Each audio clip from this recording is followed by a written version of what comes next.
നല്ല പൊരിച്ച കോഴിയുടെ മണമെന്ന് കിഴക്കത്തിലെ രേവതി പറയുന്ന പോലെ നമുക്കിന്ന് നല്ല അടിപൊളി പൊരിച്ച കോഴിയുടെ ബിരിയാണി കൂടെ ഉണ്ടാക്കിയാലോ. എന്നവാ തുടങ്ങാട്ടോ.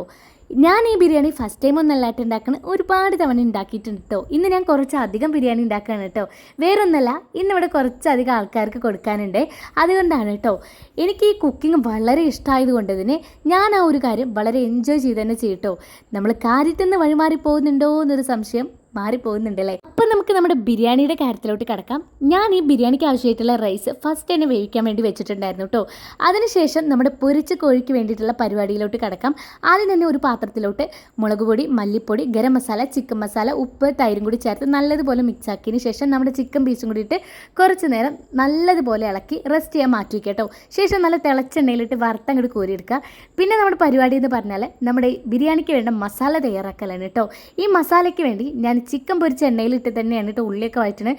അപ്പോൾ നല്ല ടേസ്റ്റ് ഉണ്ടാവുമെന്ന് ഞാൻ പറഞ്ഞ് കേട്ടിട്ടുണ്ട്. എത്രത്തോളം സത്യാവസ്ഥയാണെന്നൊന്നും എനിക്കറിയില്ല. ഞാൻ ഉണ്ടാക്കിയപ്പോഴൊക്കെ ടേസ്റ്റ് ഉണ്ടായിട്ടുണ്ട് കേട്ടോ.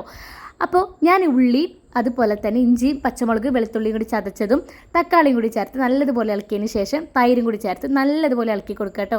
പൊടികളായിട്ട് ഗരം മസാല, മുളക് പൊടി മാത്രമേ ചേർത്ത് കൊടുത്തിട്ടുള്ളൂ. ശേഷം നമ്മുടെ പൊരിച്ച ചിക്കനും കൂടി ആഡ് ചെയ്ത് നല്ലതുപോലെ അടച്ചങ്ങോട്ട് വെച്ച് വേവിക്കുക കേട്ടോ. ശേഷം നമ്മുടെ ദമ്മിടൽ പരിപാടിയാണ്. അത് പിന്നെ എല്ലാവർക്കും അറിയാം. ചിക്കനിട റൈസ് ഇടുക, ചിക്കനിട റൈസ് ഇടുക. അവസാനമായിട്ട് അണ്ടിപ്പരിപ്പ് മുന്തിരി കൂടി ഫ്രൈ ചെയ്തതും കുറച്ച് മല്ലിച്ചപ്പും കൂടി മുറിച്ച് ചേർത്ത് കൊടുത്ത് കുറച്ച് ഗരം മസാലയും കൂടി മുകളിൽ ഇട്ട് കഴിഞ്ഞാൽ നമ്മുടെ ബിരിയാണി ഇവിടെ റെഡി ആയിട്ടോ. പിന്നെ അത് തുറന്ന് കഴിക്കുമ്പോൾ എൻ്റെ പൊന്നോ ഒടുക്കത്ത ടേസ്റ്റാണ് കേട്ടോ.